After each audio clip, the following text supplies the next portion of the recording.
آیت نمبر 46 میں بیان کیا گیا ہے کہ یہ کیسے ہو، یہ خوشبو کیسے ہو، یہ صفت کیسے ہوتی ہے، یہ کن لوگوں میں ہوتی ہے۔ بسم اللہ الرحمن الرحیم۔ الذین یظنون انہم ملاقو ربہم وانہم الیہ راجعون۔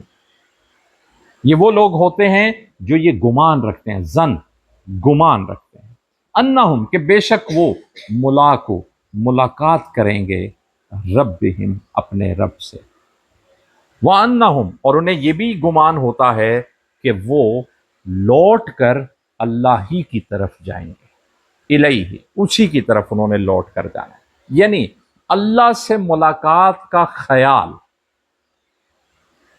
کہ ایک دن میں نے اللہ کے حضور پیش ہونا ہے، یہ خیال انسان کے دل کو عاجز بنا دے۔ میرا حساب ہونا ہے اور مالک کائنات نے میرا حساب لینا ہے، میں کیسے دے پاؤں گا حساب، میں نے اس کی تیاری کرنی ہے، اس کی فکر، یہ چیز خوشو پیدا کرتی ہے، یہ عاجزی لاتی ہے دل میں کہ ہر لمحہ اس وقت، اور پھر اسے یہ خیال ہوتا ہے کہ میں نے لوٹ کر اللہ ہی کے پاس جانا ہے، یعنی اس سے بھی فرار ممکن نہیں کہ یہ ملاقات نہ ہو، میں لوٹ کر واپس اللہ کے پاس مجھے نہ جائیں، یہ بھی ممکن نہیں ہے، یہ ہر صورت ہونا ہے۔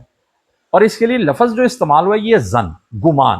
اب خیال آئے گا کہ یہ تو وہ کام ہے جو پورے یقین کے ساتھ ہوتا ہے، اب گمان ہمارے ہاں عموماً شک کے معنوں میں بھی استعمال ہوتا ہے، اردو میں یہ لفظ شک کے معنوں میں بھی ہر کہ جس چیز پہ ذرا شک ہو تو کہتے ہیں گمان ہے کہ یہ ہے، لیکن یہاں یہ بات سمجھنی ہے کہ گمان صرف شک کے معنوں میں نہیں ہوتا، یہ بعض جگہوں پر اندیشے کے معنوں میں بھی ہوتا ہے، ایک ڈر۔ مثال ایسے ہے، لوگ سمجھتے ہیں کہ یہ یقین کے متصادم ہے، نہیں، ایسی بات نہیں ہے۔ زن جو ہے، گمان، خیال، یہ یقین کی طرف لے کر جاتا ہے۔ ایک بات یہ سمجھنی ہے کہ اللہ کے رسول جو بات لے کر آتے ہیں وہ پورے یقین کے ساتھ لے کر آتے ہیں، کیونکہ اللہ کی طرف سے انہیں پورے حالات کا مشاہدہ کروایا گیا ہوتا ہے۔ اب ایک نبی اگر جنت کی بات کرتے ہیں تو وہ اس یقین کے ساتھ کرتے ہیں کہ اللہ نے انہیں اس کا مشاہدہ کروا رکھا ہے۔ اگر کوئی نبی جہنم سے ڈراتے ہیں تو اللہ کی طرف سے انہیں مشاہدہ کروایا گیا ہوتا ہے کہ جہنم کیا ہے، وہ اس یقین کے ساتھ بات کر رہے ہوتے ہیں۔ لیکن میں اور آپ گمان سے بات کرتے ہیں، ہم نے دیکھ نہیں رکھا ہے، مشاہدہ نہیں کر رکھا ہے، لیکن ہمارا خیال ہے کہ ہے ایسے ہی۔ اب یہ خیال پختہ ہوتا جائے گا، اللہ سے تعلق جڑا رہے گا، تو یہ خیال آپ کو یقین کی طرف لے جائے گا، یعنی آپ پھر فرار نہیں حاصل کریں گے۔ میں ایک مثال عرض کرتا ہوں کہ ایک شہر کے گرد اگر ایک بند باندھا گیا ہے کہ باہر دریا کا پانی اس شہر کو نقصان نہ پہنچائے، تو اب اس بند کی حفاظت کرنا بھی شہریوں کی ذمہ داری ہوتا ہے کہ وہ خیال رکھتے ہیں کہ بند کو کوئی نقصان نہ پہنچ جائے، ورنہ اگر یہ بند ٹوٹ گیا تو پورے کا پورا شہر ڈوب جائے گا۔ اب بتائیے، یہ ان کا یقین ہے کہ بند ٹوٹ جائے گا کہ یہ گمان ہے، اندیشہ ہے کہ کہیں بند ٹوٹ نہ جائے؟ اندیشہ ہے، گمان ہے، لیکن اس گمان پر وہ اس کی حفاظت کا پورا انتظام کریں گے، یا کیا وہ یہ کریں گے کہ جب دراڑیں پڑنے لگیں گی تو پھر دیکھیں گے، یعنی دراڑوں کا پڑنا یقین ہے کہ اب دیکھ لیا کہ یہ تو ٹوٹنے لگا ہے، اب اس وقت اگر فکر کریں گے تو کیا کچھ حاصل ہو پائے گا؟ تو یہ قیامت کا معاملہ، اللہ سے ملاقات کا معاملہ، یہ گمان، یہ خیال اس طرف لے کر جاتا ہے کہ میں اس چیز کا خیال کروں کہ اللہ کی نافرمانی سے بچوں اور اللہ کی تابع فرمانی اختیار کروں۔ اب ایک بڑا مشہور معاملہ ہے کہ اسی طرح دو لوگوں کی بحث ہوئی کہ ایک نے کہا کہ یہ دنیا کا کوئی شخص یقین سے تو نہیں بات کر سکتا کہ اللہ کے حضور پیشی ہوگی، کیوں کوئی وہاں سے ملاقات کر کے واپس آ کے تو کسی نے نہیں بتایا کہ ملاقات ہوگی، تو یہ ایک خیال ہی ہے کہ ایک دن آئے گا جب اللہ سے ملاقات ہوگی، اللہ کے حضور پیشی ہوگی، حساب ہوگا۔ تو یہ بھی ممکن ہے کہ نہ ہو، تو میں اس کے لیے پریشان کیوں ہوں؟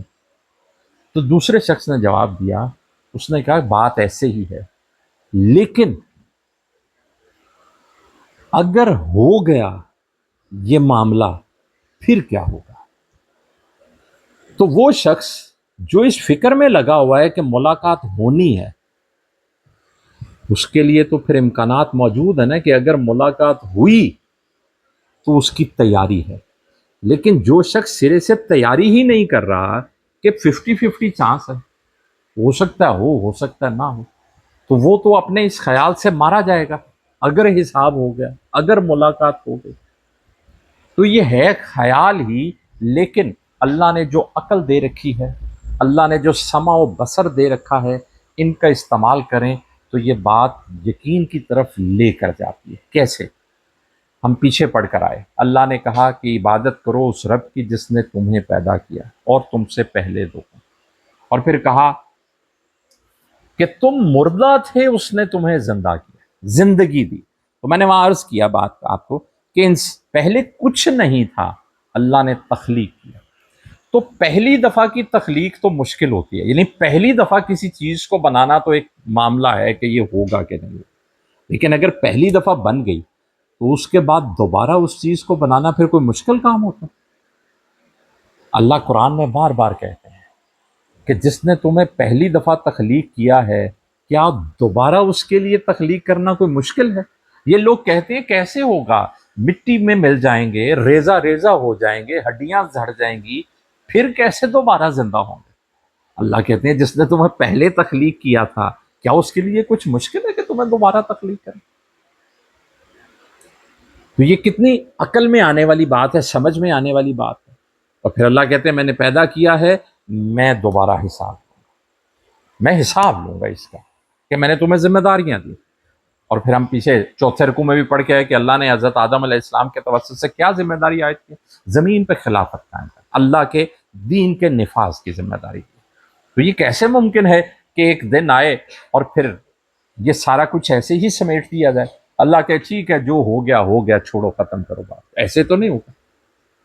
اس نظام عدل کا تقاضا ہے کہ اللہ پھر حساب لے کہ ہاں میں نے یہ جو ذمہ داری عائد کی تھی اس کو پورا کرنے میں کیا کام کیا۔ تو یہ گمان، یہ خیال مشاہدہ نہیں ہے کسی کا، لیکن اللہ نے جو عقل دے رکھی ہے، اللہ نے اپنے پیارے رسولوں کے ذریعے جو تعلیمات ہم انسانوں کو عطا کی ہیں، اور پھر نبی کریم صلی اللہ علیہ وآلہ وسلم کے توسط سے یہ جو قرآن ہمارے پاس آ گیا ہے، یہ مکمل گواہی دیتے ہیں اس بات کی کہ ایک دن ایسا آئے گا جب اللہ سے ملاقات ہوگی، اللہ حساب لے گا، اور کائنات کی ہر چیز کو لوٹ کر اللہ کے حضور پیش ہونا ہے۔ تو کہا جس کو اس بات کا خیال رہتا ہے کہ میں نے لوٹ کر اللہ ہی کے پاس جانا ہے، اس کا دل اللہ کے لیے جھکا رہتا ہے، اور پھر اس کے لیے صبر بھی مشکل نہیں ہوتا، اس کے لیے نماز بھی مشکل نہیں ہوتی۔ تو اللہ سے ملاقات کا یقین بھی صبر پیدا کرنے میں حوصلہ دیتا ہے کہ جب مشکل آتی ہے تو انسان کو یہ یقین، پھر میں واپس وہی بات دہراؤں گا کہ بندہ کہتا ہے میں تو ہوں ہی اللہ کے لیے، اور میں نے لوٹ کر بھی اللہ ہی کے پاس جانا ہے، تو یہ تکلیفیں کیا؟ اگر میں ان کا سامنا کروں گا اللہ کو راضی کرنے کے لیے، تو اللہ سے ملاقات ہوگی تو اللہ مجھ سے راضی ہوں گے، اللہ مجھ سے خوش ہوں گے کہ یہ تھا بندہ جس نے میرے لیے تکلیفیں برداشت کی۔ تو یہ یقین، یہ ملاقات کا خیال انسان کو خشوع عطا کرتا ہے، اللہ سے تعلق کو جوڑتا ہے، اللہ سے تعلق قائم رکھنے کے معاملے میں صبر عطا کرتا ہے۔